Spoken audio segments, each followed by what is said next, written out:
you find it nice? It's a beautiful studio. It's a beautiful studio, right? It's fine. It's it's unusual having the host, the CEO, of the recruitment company. I'd like to say to you, thank you for letting me speak on your event recently. But ladies and gentlemen, it's not about me today. Today we're going to talk about CEO of recruitment company, somebody who's very dear to my heart, somebody who knows what resilience it is, what the pain it is, uncertainty, and the list goes on. And I have no doubt that after today's interview, you're going to enjoy your life. Why? Because we're going to equip you. We're going to arm you with something you can't buy. And that's called the knowledge. First-hand knowledge. Steve, welcome to the studio. Thank you. No pressure. Good Why are you laughing? What's so funny? This is not a comedy got channel. High expectations. Look, how's the coffee, though, man? Coffee's great, Mario. Thank you. And but the mug is even better. The mug is even better. Yeah, life, the battlefield. It's called the subtle advertising. Life, the battlefield. Steve, it works for me. Thank you. Joke on the sides. You're a good friend of mine, and I know you now for the last 3 years, and I'm truly privileged to know you because you have a trial. Your life story is unique, right? Yeah. You didn't come in Australia legally. Not illegally, but you come to Australia. Australia was not your home, but you're coming from another island back 20,000 kilometers called England, right? The UK. Yeah. So tell us more. Who is the Steve Tolen? Yeah, mate. So firstly, thanks for having me on. Delighted to be here. Yes. So who's Steve Tolen? Geez, we've already got about an hour to talk. But my very working class guy, first and foremost. So born in Liverpool, as you mentioned. So my family are so very working class. 4 sisters. Kind of grew up. So mate, I'm the classic kind of guy. I'm an entrepreneurial kind of mindset. I didn't go to uni.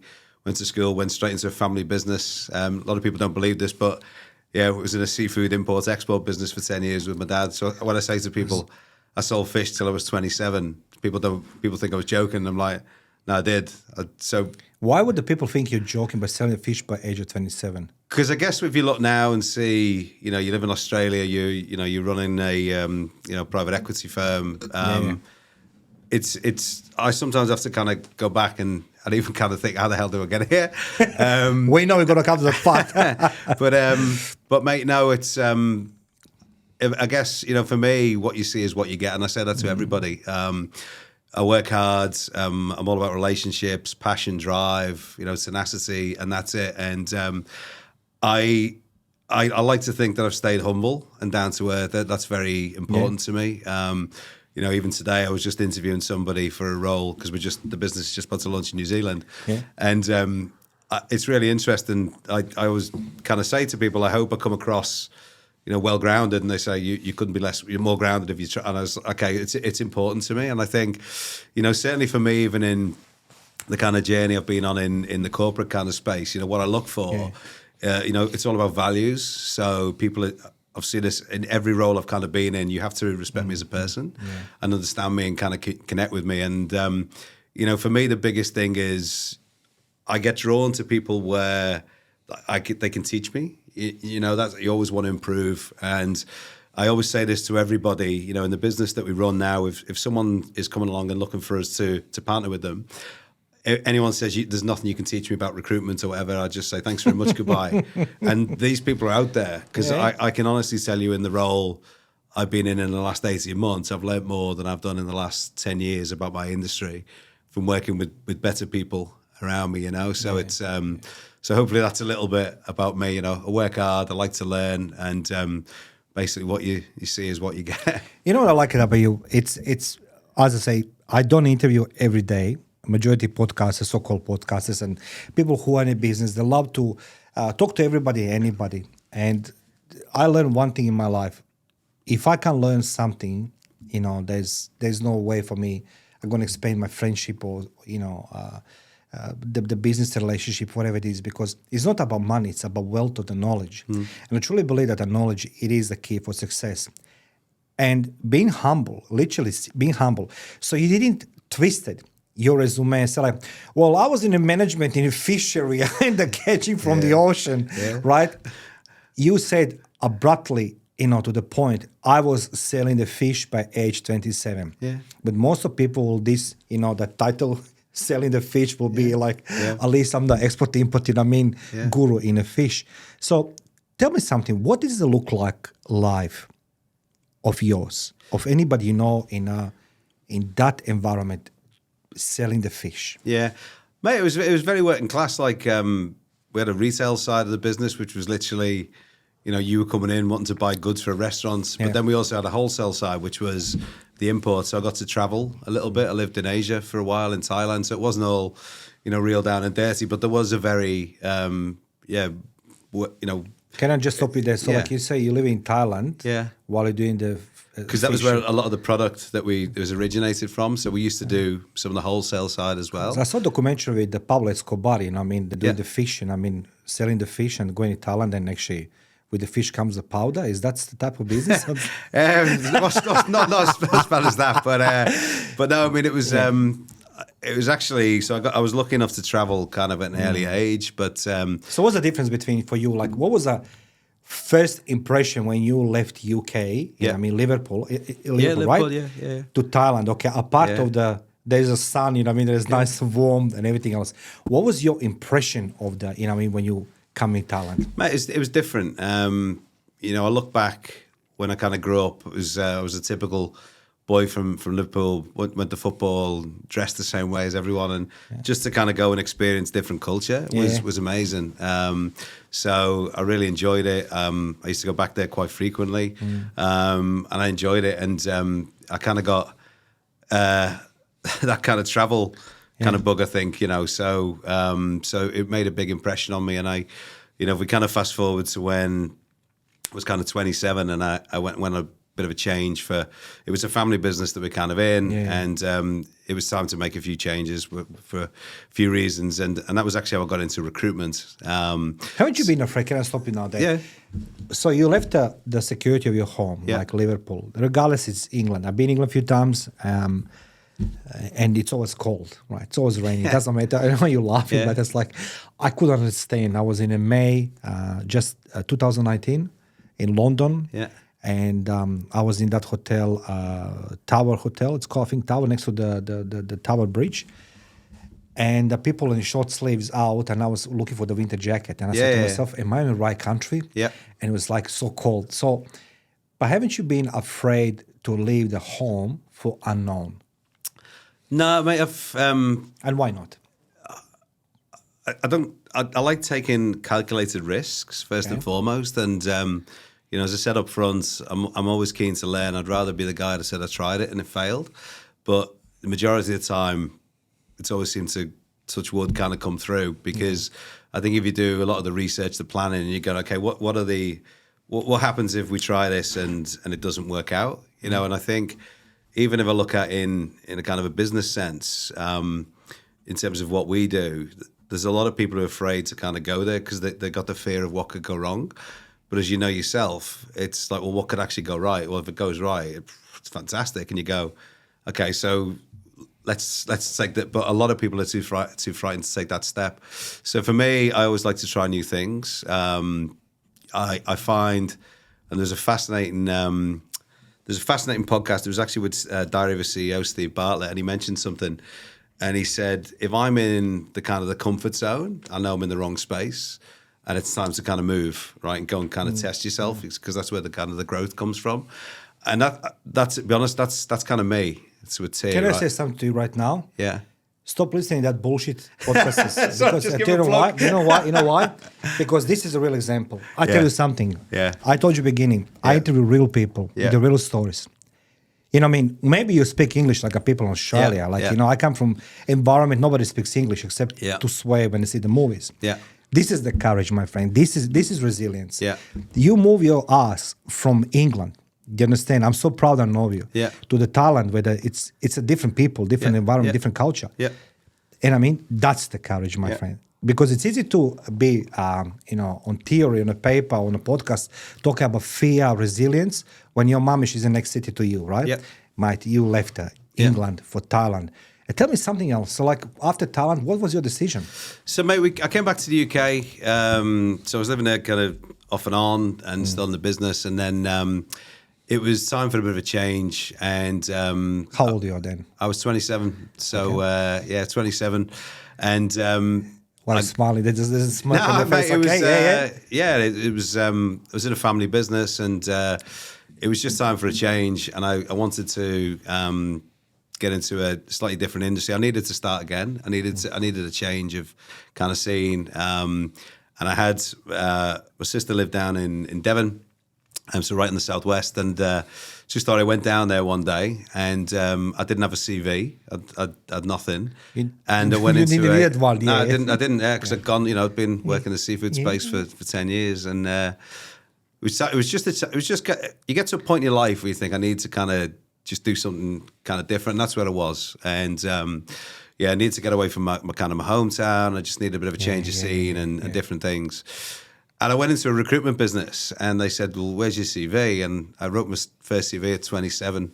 Looking back, it was probably... Are you laughing? Probably about a paragraph. Would you hire yourself today? Well, it was so funny because I remember, and even now when I look kind of 20 years later, almost 20 years, I didn't really know what a recruitment business actually did. And I remember going in, and they kind of sat me down. I then had a bit of a one-page kind of CV. Yeah. And they said to me, "Okay, so you've done sales, you've done this, you're good with people. Have you ever thought about recruitment?" And I was like, really know what it is exactly. And then the next thing I know, I'm working in recruitment. And the first job I had was working in a place called Torbay Council. And it was really glamorous. I was working for the council. I had a minibus that was battered and about 10, 15 years old even then. I was up at 4 a.m, and I had to drive from... up in the moors where my sister lives in Dartmoor, and drive right down country lanes and pick up garbage men and litter pickers and drop them on site for 5:30 a.m. And that was my first job in recruitment, and it was kind of what I needed. Like it was interesting, and I think for me looking back, and it's funny, Mike, because I was living with my sister and my brother-in-law at the time, and they still say, "I can't believe that you actually kind of did this," but I didn't know you've used to working hard and getting up early in the morning. So to me, it was like it was a walk in the park, and I did that. It's a different, obviously, because what you did with the fish and selling, it's a lot of manual work as well. It's a lot of physical work, right? And this one, it's like wake up late in the morning and do some job. You got to bear in mind that this will probably explain a few things for people who know me now. Up until that point, I'd never turned on a computer as well. Right, like so. It was so manual, kind of looking back. Sorry, right? what year that was? Exactly, 2004. 2004. Mate, I was literally. It's nothing to be embarrassed, mate. No, mate, but exactly. 2004. So it probably explains now, like with some of my email communication and things around how I kind of made things kind of. So next year's going to be a 20 years anniversary. I'm still just figuring things out, mate. So like it was literally that shows how kind of manual kind of things were, and I still look back on the kind of journey, and I did that for 6 months, and realised kind of got, and then I started to get, because in Devon it's a kind of a small kind of area, country country place. I stand out, I'm from the north of England. I got a Scouse accent.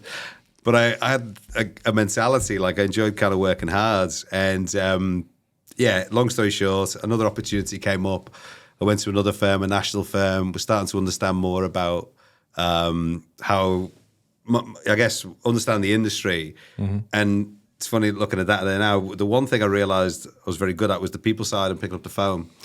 And as I mentioned, terrible on the computer. I was getting better.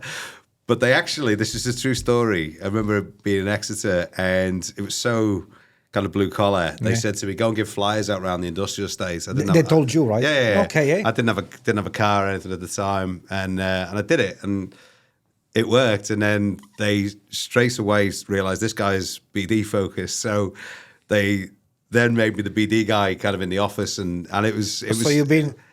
Yeah, it's still the same. Wasn't necessarily a promotion, but just let him do the BD. Others can kind of service it in the back office. I didn't know any better. I was walking around the industrial estates. It was in the cold in the winter, and then I got approached by a national firm, which was Manpower UK, and that was kind of a step up for me after doing that for 12 months, where they said, come and join the national sales team. And I remember that back in 2007, and that was quite a big leap for me then. And I kind of moved up to, I covered a big region, Wales and the southwest, and I've been back in the UK for about a couple of years, and this is where I met my wife, and then it kind of led me onto the path of I felt it was time for a bit of a change again. Like I wanted to kind of come overseas. So can I ask you? Do you think that reason for your success it is just because you had a desire, or you been noticed because of your previous 10 years hard working in fishing industry, right? Yeah, I'll call the fishing industry. Yeah, it's fine. It's fine. All these things. So do you believe that that's the reason? Because you're a hard worker, you have no problems to step out of a comfort zone. Yeah. You're not afraid to challenge yourself. Even you have no car, as you say, you walk into, what's it called, the industrial zone and all these things. Yeah. What do you think, what is the main reason of your success? Progressing in career that mate, I think that you can never underestimate work ethic. So that's one thing. Back in, I've been always someone, we talked about yourself, always, as I mentioned before, always back myself, and I've never been someone who's that kind of, that guy looks at, all the things that could go wrong. Yeah. And even now in business, what is it we need to do? Let's have a look, what could go right? And then I just want to go. I want to get things done. Yeah. And other people go, whoa, these are all the things that could go wrong. And I'm like, well, but this could go right. And that's me. And you almost have to kind of pull me back. Always been the same. And I think the personality, maybe I'm a little bit kind of different. You are different. You're a humble man. You're a humble man who. No, I'm honestly like I don't talk here to impress nobody. Yeah. Like this is the podcast Life at Battlefield, which is actually speaks with the people like yourself who traverse it from victim to victor. Right? I don't say you've been victim in any shape, says form. Like parents, bash you, or you've been in prison, or somebody. But you had your path. From being hard worker person from age 17. I mean, we all love to have the seafood, but seafood comes from the sea. So someone needs to catch, someone needs to clean, someone needs to sell. It's not just simple thing like comes on my lobster on the tables like magically appears, like But that's what it is. Now let's go shift now the little bit gear from being a successful person. You've met your wife, she's pregnant, and then you say to yourself, well, let me explore the even warmer parts of this planet, blue planet, which is Australia. Can you? Yeah, mate. So it was mid 2008. We'd been together just on a year, and I always remember we went on a holiday to the Maldives back then. And I remember, yeah, exactly. It was before kids, just before kids, by the way. And it was a package holiday. It wasn't first class, but it's a Maldives. But still was. We will never go there again. Now we've got 3 kids, but I remember coming back. Probably about August 2008, and I just knew I didn't want to go back to doing what I was doing. Like, there's nothing. I just knew it was time for a change, right? And I wanted to try something different. So we started applying for a few jobs late 2008, and we both worked for the same company. Wife was doing really well. I was. Why is that smart? Like, wife, she's doing very well. And I'll tell you exactly the reason for why. Because she actually found the other day the old pay slips. And she's going through stuff. And she made a point saying I was earning more than you. She did. She said, "See." She said she was more than you. Yeah, she was earning more than me. She was. So she was like stabbing you. Like she was, mate. Yeah, it was quite funny. I was looking back and I was like, "Yeah, fair play, touche." So, mate. So I just knew it was time for a change, and wanted to go. And said worked abroad before. Nothing against the UK before anyone starts giving me any grief, but I just wanted a kind of a better life, and Australia appealed. Neither of us had been here. Remember going through the job interviews for even meeting with recruiters back then, and they were like, "How about the Middle East? How about this?" And Australia just appealed, even from people we knew had kind of been there. And long story short, I got an opportunity to come out with a company called Bekes Blake Thomas BBT. We were living in Bristol at the time, and they said, "Do you want to come out and run the Brisbane office?" And I was like, "Yeah, sounds cool." Engineering, construction, I had no clue Tropical what it was. Brisbane, Tropical Brisbane, yeah. And I still remember doing the interview right now, and Dan Silverman was the guy, and the first thing, and it was brilliant. Like, and I really prepped for it. Went through the process. So it was a British-based company, and remember going through getting the offer, and this would have been probably about October 2009, and I came back home and sitting in the living room, and she goes, she had a funny look on her face. I'm like, "Eh?" She goes, "I'm pregnant." And I'm like, "You just you just got this job off, and whilst it was great, it was like, what are we going to do, kind of thing, right?" Yeah. And do we go? Do we stay? Because you got to bear in mind, family, friends, both had secure jobs. Family's growing; it's a serious business. Family's growing, yeah. And then you've got this life-changing opportunity in a country you've never been before, which means literally going halfway around the world. So you decided what to bring the baby into tropical Brisbane, right? So mate, anyway, we kind of always played a bit of a game in some ways. Where we had to go through the visa process to kind of come to us, as you know, everyone does, the chest X-rays and stuff. Because Ruth was actually pregnant, she couldn't do the chest X-ray, so we had to do a medical, which held the process up. Christmas came and went. The branch that I was going to be running, I remember they had about 15 people, and it was getting down to 7, 6, and all this. And they were ringing, right, when are you coming? And there was one guy who's still a good friend of me now, a guy called Carl Gunter. I remember meeting him at a petrol station, just up north of Liverpool, in between Christmas and New Year. He was flying out to join my team, and he's like, "When are you coming?" And I was like, "We're waiting on the visa." Anyway, he flew over. I went to Brisbane. January came and went. 2010, right? 2009. 2009, yeah. January came and went. She's getting bigger, which is great. And it happened to be Valentine's Day 2009, and we were up at my mum's, so in Liverpool, Northwest, and the visa came through that day. And she goes to me, "Okay, what are we gonna do? Like, seriously, I'm pregnant." I'm like, yeah. And so Liverpool is about 3 hours drive north of Bristol. And I was just talking, I was like, "Look, what could go wrong, what could go right, da. I remember driving all the way back down the motorway. I don't remember much about it, just obviously we're talking about it. And I remember getting back to Ruth's place. She got this little typical Bristolian terrace house, and we sat there and we carried on. We sat upstairs, and she went, "You're not going to give up on this, are you?" And I said, "Nah." And she went, I said, "Look, back me." I said, I won't let you down." And she went, "All right, let's do it. Let's go." And I rang the guy that night and said, "I'll see you in 28 days." And 28 days later, we were in. 28 days later, we landed in Brisbane. So, 28 days later, so Friday, 13th of March. So like, this speaks the volume about you. First of all, you have a support of your wife. Yeah. You know what I mean? Yeah. She's heavily pregnant. Yeah. You've gone through all this ordeal. What most people will straight away say, like, "Well, let's go wait till baby's been born," and the christening, and first, everybody will wait. You didn't wait. You waited. You grabbed the opportunity, and you were on a plane from cold Brisbane. Bristol. Yeah. Which is obviously spring, 28 Yeah, days. February, March, right? Yeah. It's fairly cold. It's a tropical Brisbane. I still remember it very well. I still remember it very well. It's still summer in Australia. Yeah. And then tell us. Yeah. You arrive in Brisbane. Yeah. Mate, it's funny looking back. We were, and there's a little bit more to, like, we left on the Friday. We had a little leave and do. And mate, back then, I mean, I don't mind saying it. I was skint. And for those who don't know, I didn't have much money. Yeah. And we booked a flight, true story, to go via. It went San Francisco, Auckland, Brisbane, and the reason we did that was because we got an extra suitcase each. That was the reason.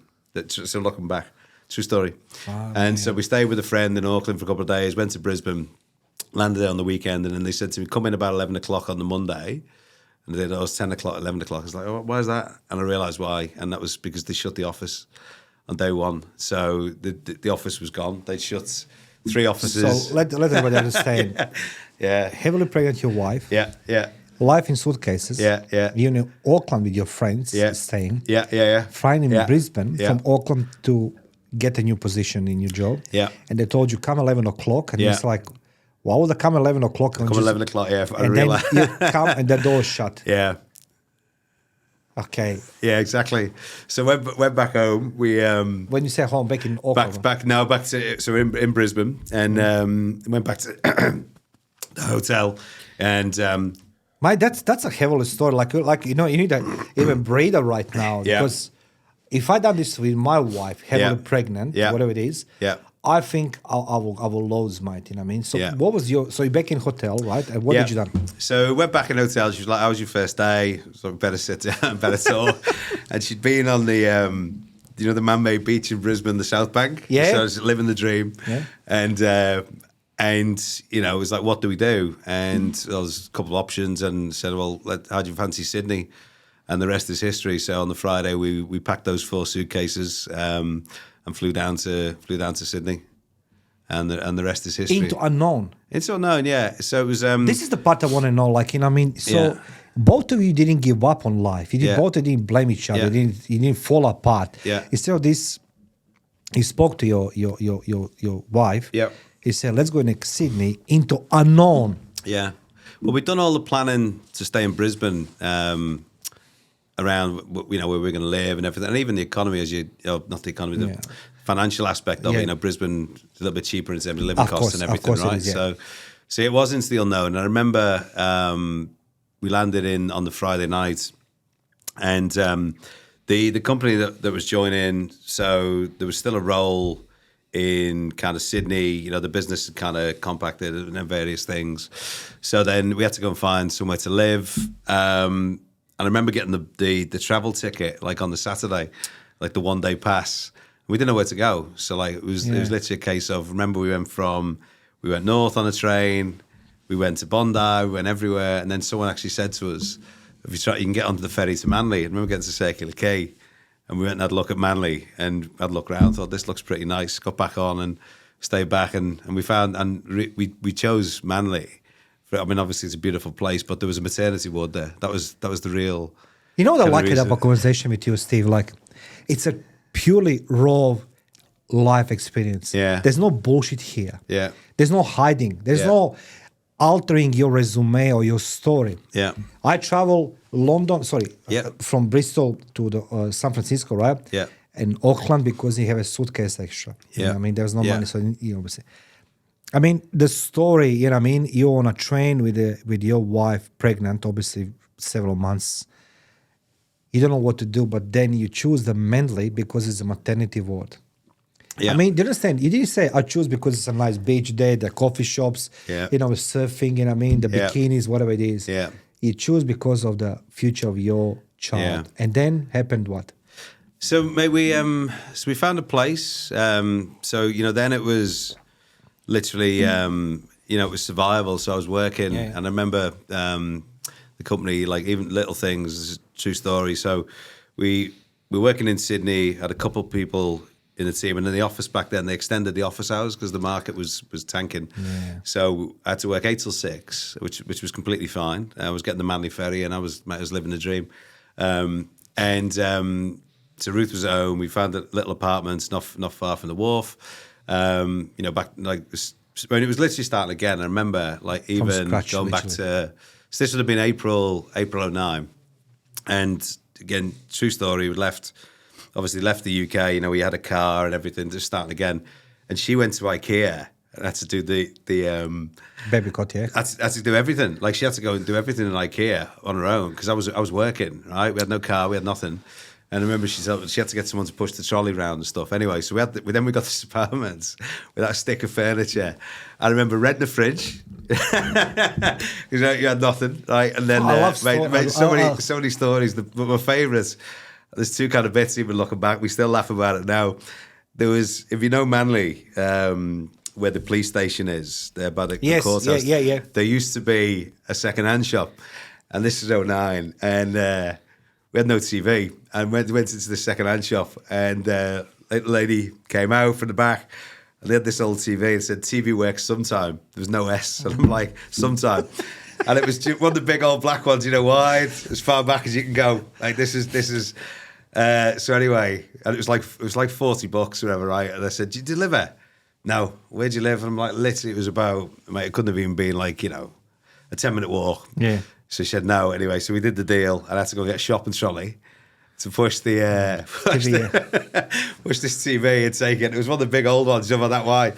I mean, the funniest thing about it was, and there's so many things, didn't even have a TV cabinet back then. So we had one of these IKEA chairs. It was on the chair, and you'd be watching it, and I realised what the sunshine meant. It just turned itself off, and you'd be sitting there thinking, you know what? Like this, I really wish that this story been heard by many others. I mean, either podcasters or the TVs, whatever it is, because this is a true raw story. Yeah. Well, everybody tried to invent this story. Steve, people inventing their life stories. My mom didn't love me. My dad was bashing me. Blah blah blah. Yeah. But having the heavily pregnant wife.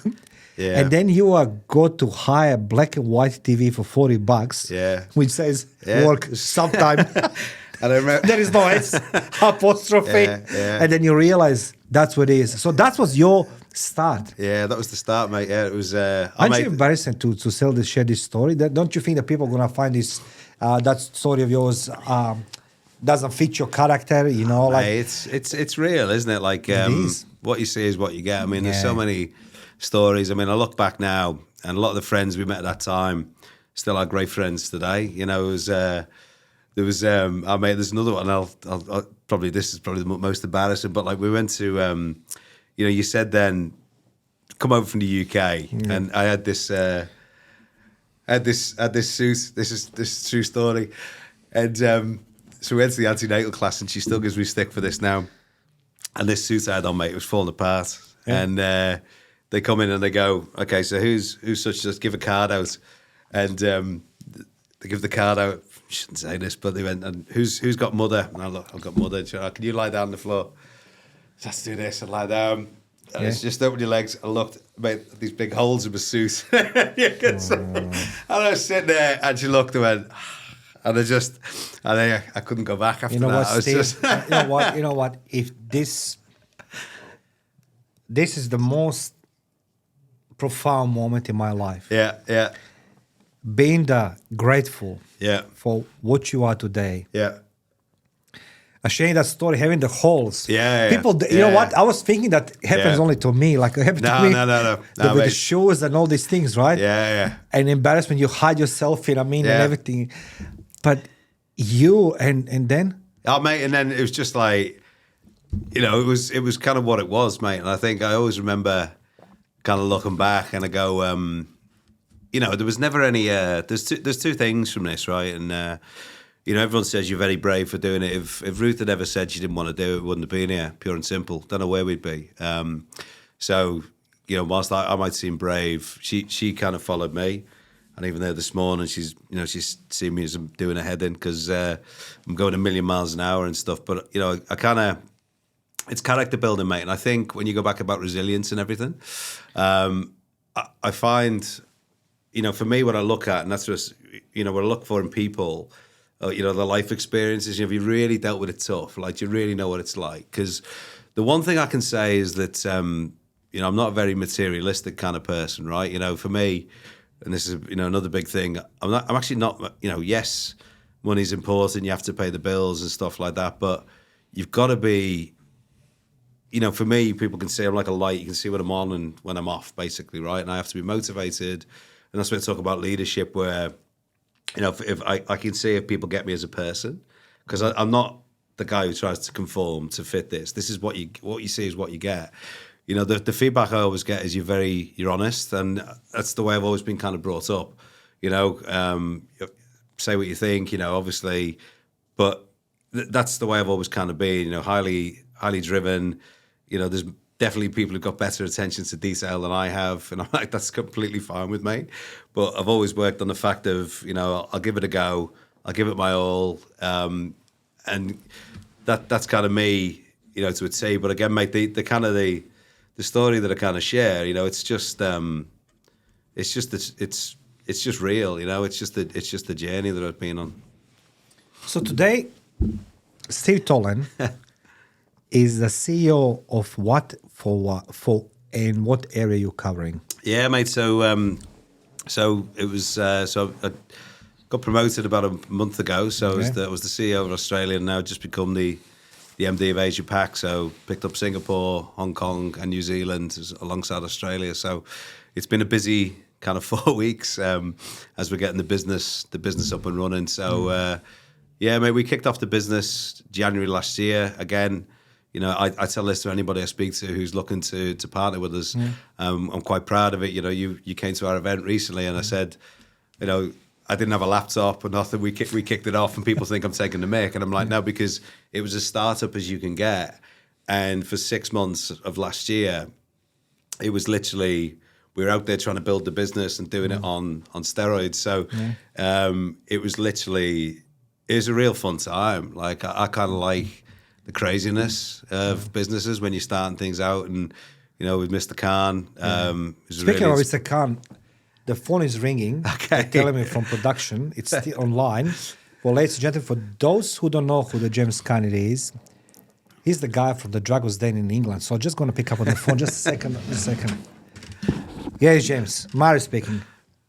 Sure. I am with your man, Steve Tolen. Correct, yes. Of course, he's grateful. What do you want to ask him? About vision. Yes, Mr. Khan. Thank you very much for calling, Mr.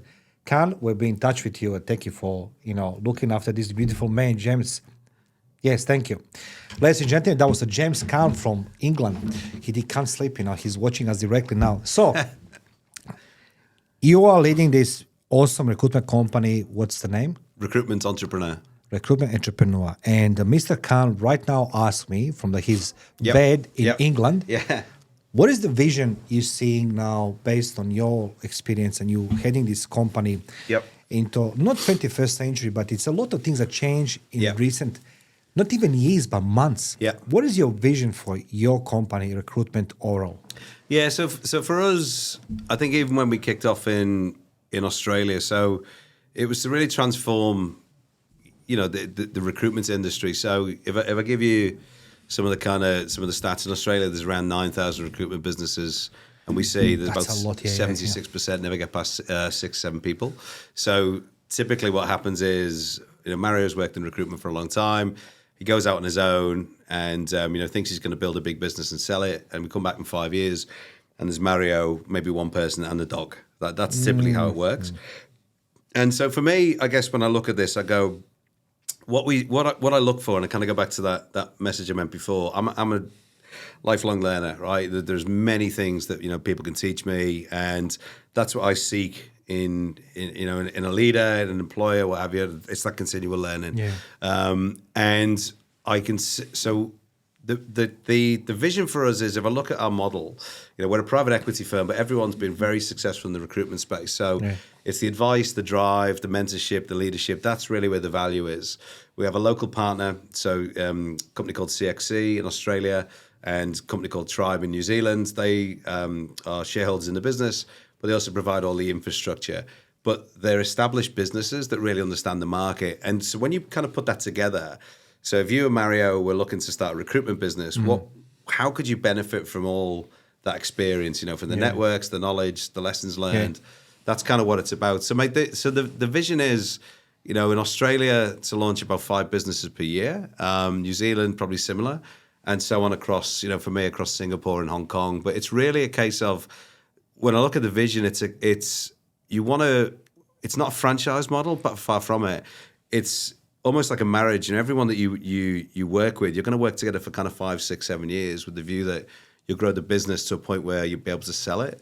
And this is the interesting thing where I look at, and people tend to think that business is only, a business that is attractive to a potential buyer is only based on profit. There's not. There's many things, let's just look at the profits. Was it planned, right? Is it just one person that's achieving that?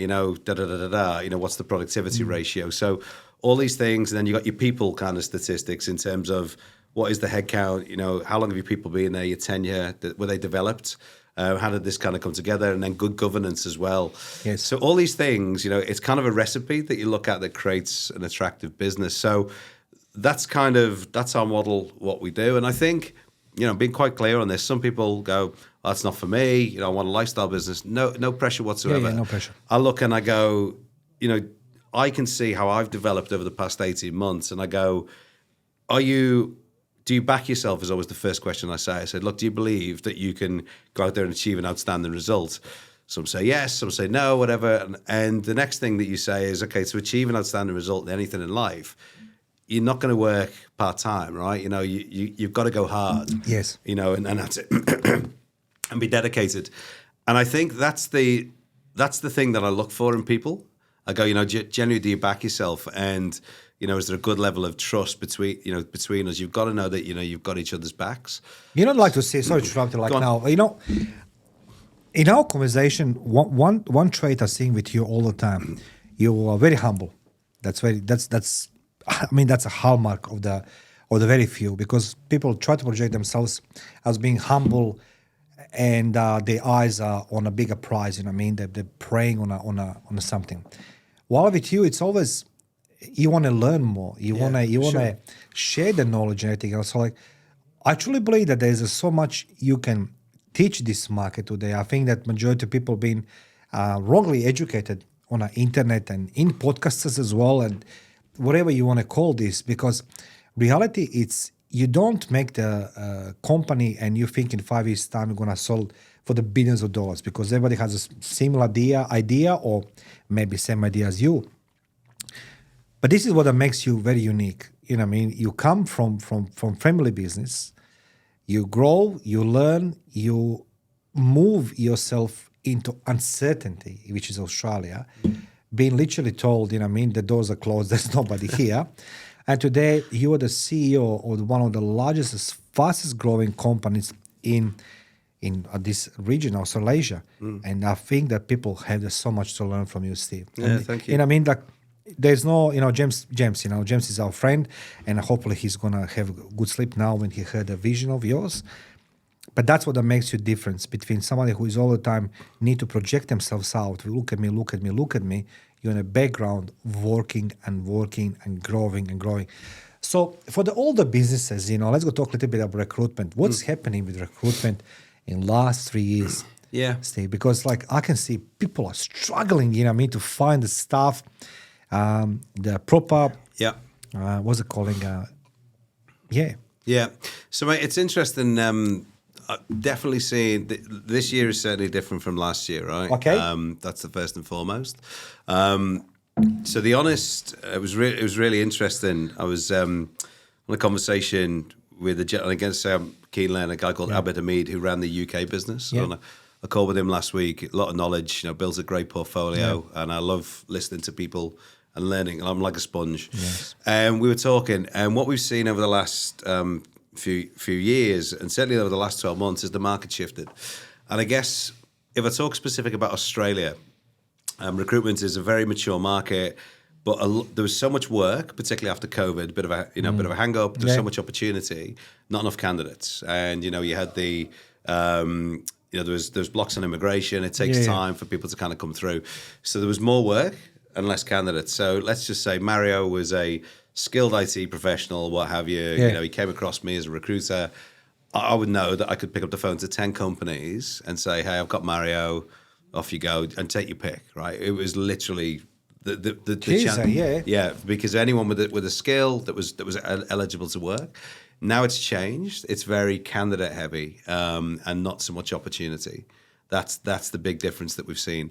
So what does that actually mean? And I get and again I was quite honest. It's a very different year from last year. We've seen this, and even when I looked at our own kind of lead flow, various things, it's completely different numbers from last year. I won't kind of go into the detail, but even I am having to work a lot harder. It's a lot more outbound to kind of get people kind of interested in things. And that's what we're seeing in the industry, which is you're having to work a lot harder. The challenge with recruiters right now is that a lot of people have never had to really go out there and actually really have to fight for business. Wow. And that's where the tenacity, the resilience, and a lot of people are going, actually, maybe this isn't for me. That's correct. Yes.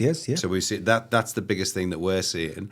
So again, you then have to kind of say to people, do you realize that over the last 3-4 years, it's been pretty easy. You know, there's been a lot of work that's actually out there, and then when you have to kind of go and fight for it, and it's not easy. You know, no one's got a right to exist. Yes. You know, and as I mentioned the stats there before, there's 9,000 recruitment businesses. What makes you different? Oh, we're specialists. Okay, great. Yeah, whatever. You know, it's that exactly, mate. So again, the big thing, and even, you know, when I look at, you know, what I try and do is, you know, people buy from people. So what makes you different? And this is the exact thing that we look at. People buy from people all the time. Never change, right? So, you know, the advice that I give to anybody, even the businesses, is, have you spoken to anybody? Do you actually use the phone? Because I do. As I told you, I'm crap on computers. I told you why. I'm getting up to my 20-year anniversary. But I'm pretending I forgot, but yeah. Yeah, mate. But it's. I've always, you know, again, I would sooner have a conversation with someone all the time, right, and go out and meet people. You know, even today when I'm, you know, when I'm speaking to people about potential opportunities. Example, we're launching in New Zealand. I spoke to a few people last week that I knew probably weren't quite right. And I was actually quite humbled because I remember one chap, and I just knew experience, etc. But the guy had taken the time to respond, and all I could do was have a conversation with him. And he said, "Thanks so much." He said, "I'm not." And I said, "No, I agree, but I admire that you responded." And it's like, if I can't give you 15 minutes of my time, because actually, what I think you'd be really good at is launching a recruitment business. And he said, "That's my dream." And I was like, "There you go." So, you know, mate, like. Don't ever lose that kind of if you're looking for that kind of quick win or whatever. You know, mate, that's what a lot of people don't going back to.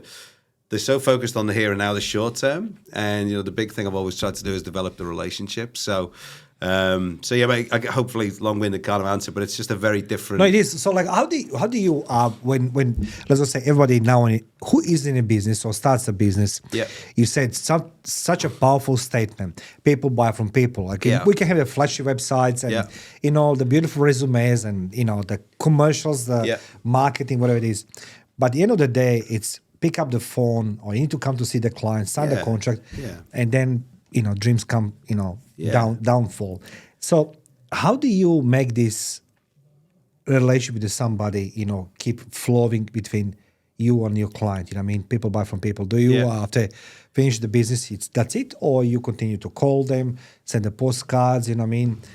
Send them in Maldives, you know, first no, mate, I think, you know, and again, I was delighted you came to the event that we did, you know, a couple of weeks ago. And that for me, I've always everything I do is outbound in terms of business development, and it is business development, but it's all about the relationship. Yes. Even since I came to Australia, there's a lot of people that have followed me on that journey and various things. And the key thing for me is if you're going to pick up a phone to anybody or what have you, you know, what makes you different? What makes you stand out? And you know, you're a busy guy. What are you? What's the information you're going to share? How are you going to? What's going to make the conversation fruitful? And both, it's a two-way kind of thing. And I think a lot of people very much just want to get in there. Hey, Mario, do you want to buy this from me? No, don't, just go away. You know, A little bit of thinking around it. So even in terms of if I look at the business that we're in now, there's a lot of people I speak to who say, maybe not. It's not right now. Maybe in 6 months. Maybe it's this. Maybe it's that. And that's totally fine. You know, I totally get that. I would never force anybody to go on this journey with us. Never have done. And you know, there's a lot of people that we deselect and go, actually, maybe it's not right for you. Experience. Some people come, look, it's not right for me now. Totally fine. But again, going back to that event that we hosted recently, there was like 75, 80 people there. You know, not everyone is a prospect or a target, but there are people. And I invited, and this is not big in myself, it's a fact. I knew everyone personally. That means a lot to me, you know, when you look and I truly believe that your event is the first one I visited in 3 years since we had these lockdowns and everything else. Yeah. Because majority, I think the business type of I truly believe that way how the business is conducted is changed. I think it's now the more face-to-face again back. 100%. People love to be talked to the people. Like, you know, I mean, we have enough of the onlines and, you know, we can continue doing online things, but people preferred face-to-face. And what you pulled there, it was beautiful feeling because I was sitting in the middle and I heard the people talking about you, the nice things, and everybody feel comfortable. Okay, my eyes was on the food outside on the balcony, right?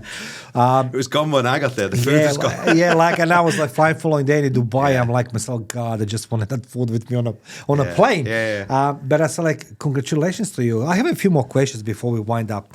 Now, if people come to you and complain that life is not fair, it's difficult, I can't succeed, what would you say? Yeah, man, life's not fair, right? And it's not. It's but I think the one thing that I always try and do is, look in the mirror and say, is it me? Is it what have you? That's the first thing I always do. You've got to be honest with yourself. Even when we're talking about training or whatever, if someone gives me feedback, trust is huge, right? There has to be trust in a relationship. And, again, you've gone back to that point that I made there before around a lot of people have never had to go out there and actually hunt for business. Then wake up, because again, it's not fair. As I said to you, you don't have a right to exist, right? Because you're a nice person or you're this or you're that. You have to really kind of work hard. And, that's the biggest thing, kind of have a look in the mirror first and just, I think too many people, and I think even now what I see, I'm probably explains a few things. I sold fish for kind of 10 years, right? Like, so there was no HR department or this, that, the other. Feedback was pretty blunt. And that's always kind of probably explains a lot for those who are listening about how I am and how I kind of carry myself and say things and, don't come across and make out like I'm a professor, because I'm not. And I think that's the one thing I'd always say, if people give me feedback, I'll take it on board. You might not like it, but, let's go. And then I'll kind of seek out other people's kind of feedback. And I think that's the one thing you've got to kind of be honest with yourself. First and foremost. Last but least question I have for you. We share the same common love for the boxing, right? And you are the guy who competed in boxing, right? In the corporate fighter. Tell me that experience. Why did you go on that journey? Why didn't you sit back after all you've gone through in your life with your family? You decided, it's like, screw it, I'm gonna take my punching gloves, and going into ring to fight when everybody's cheating you. And you're fighting some other guy. Why is that? Well, you might have to delete this, but I was a big fat bastard. That was probably the first thing. And it was okay. So there was a reason you had some weight. Yeah, mate. It was.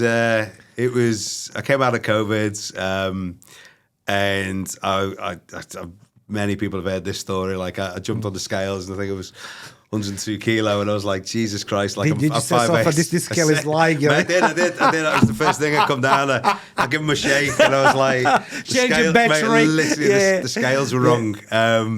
And it was a bit of a wake-up call. It was New Year's Day 2021. 2021. Yep. And I kind of, as you probably guessed, I'm all in, right? And I was like, if I'm going to do something, it's got to be big. There's got to be a goal and testing yourself. So again, no boxing experience, whatever. And I signed up for it. And I remember speaking to a friend, the guy you know as well, P. Heatley. And he'd done it a few years. He's a Scottish or is he Irish? I know he's something. He's but mate, he'd done it, and he just said to me, just do it, do it. And mate, it was a great experience. I've got so much time for them and the organisation. Don't you think that this speaks the volume about you? Because again, you're going into challenge with the life. Yeah. Because in honesty, like I say about myself. I tried to lose weight last 4 months, Like I just recently started losing the weight because I stopped lying myself because during the night I will wake up, my son is diabetic and, just dig, some sweets, It's like just, but the thing is, this speaks the volume about you as a person and as a businessman. Because if you are ready to challenge yourself for benefit of yourself, as a person, so live long as a parent, as a father, a husband, whatever you want to call. You're going into that ring when everybody is just drinking, eating, and everybody is an expert on a boxing while you are punching with other guy, right? Steve, you should be extremely proud of yourself. I mean, I'm very proud that I know you as a friend, and I must say, I'm glad that life put us together. Yeah. You know what I mean? Because I need to say thank you publicly here. A few months ago, I was challenging myself with the Guinness World Record, and I put a list of the people who's going to come to help me and interviewing everything else. Needless to say that 75% of people told me they're very busy, literally very busy. And, the destiny falls on the shoulder of the few. And Steve was one of them who was there for me for countless hours, leaving his family to help me stay awake for 56 hours. And that's what makes him unique, guys. And that I want you to give him support and love. And I want you to ask him to share his wisdom and his knowledge on your events. Is that something you will be happy to do it? Or? Yeah, for sure. If anyone's... I can't promise you Netflix, but it's like... Hey, if anyone's bored enough to listen, it might put people to sleep. But yeah, absolutely. I mean, it's it's been great. Like kind of, shit. Everyone's got a story, right? I mean, I don't think mine's any. I think it's unique. Look, in hindsight, I think that's like again, you're very humble. You're a very modest guy. But trust me, if I was married with a wife she's pregnant, I don't know, 6-7 months, and I'm flying around the globe, not just next country, right? It's like Australia. It's like a Pirates of Caribbean and the world ends. You know what I mean? It's like nothing after us. Sorry, I'm lying. New Zealand, right? But it's far away. Yeah. Particularly when you try to have the young family. Before we end, do you say sometimes to your oldest child, your son, of course, do you say to him, this is how we come in Australia? He says? Yeah, mate, he's, when you met him. I think he's such a beautiful boy. Mate, it's funny. Someone says to me, how long have you been in Australia? And then I just kind of have to look at him and go, it's about 14 years. And, mate, like he's, Ethan's, mate, he's, I mean, I'm not a giant, right? He's taller than me now. And the kids are growing faster than me. Reminds me every day. But, mate, it is, I kind of look back and I do think, mate, like even the other day we were looking, I feel very, fortunate. I've got 3 lovely kids. They drive me nuts. I drive them nuts. They've all got character. We live in a, I said this to everyone, like we live in a normal house with kids go to normal public school. Do you have the new TV or did you keep the old one? No, sometime. It's funny you mentioned that actually. Well, did they chase you for the TV now? Mate, the TV is still there. But again, if anyone kind of knows, we were talking the other day. We still need to get the carpets changed, but we got a new puppy. Okay. 6 weeks ago, so the carpets still ain't getting changed. Oh man, that's a so mate, life's good, man. But again, it's I think with my eldest there at the moment, mate, it's I look back and I do sometimes. It's just you don't know how you kind of almost kind of got here. Life throws you curveballs. Yeah. But I do kind of look back, and it was interesting. He went back to England with me in December. Yeah. I remember last year. Mum was a bit sick, but mate, was that his first time to visit there? No, he's been back before, but he was the we went at short notice, and he loved it, and it was interesting because obviously me kind of going home and then seeing him who's grown up here. Kind of go back to my home. It was quite cool. And you choose the worst. Yeah, there was the worst. I know it was the worst weather. It was -6 every day. But mate, it was I think it was nice for him to go back and kind of see where we grew up and everything. This time we'll go back next time I should say we haven't got it sorted. I have to go back to the family because then my youngest two were quite disappointed they didn't go and see grandma and stuff. So we'll have to put that right. You are good, man. I said like Steve, I'm truly honored to know you. And I said like, everybody who's watching this interview, guys, I want you to give support to Steve. Give him a call and learn more about resilience because this story, it's truly definitional resilience. Resilience and desire to live. The desire to make your life better despite all obstacles. And what worst obstacles, better to say, it is then to have young family in a country which doesn't offer nothing except more and more obstacles. But you see, you can succeed. And the Black TV, right? The Black TV. Sometimes. Ladies and gentlemen, that was Steve Tolen, CEO. I'm going to put the contact details of his in the comment section below so you can contact him. And as I said, guys, this is a very powerful interview. You're all going to learn and you're gonna all be glad that you know Steve, either through the video or through the audio, but as well, you're gonna see him more often in my studios. Thank you, Steve. Thank you very much. Pleasure.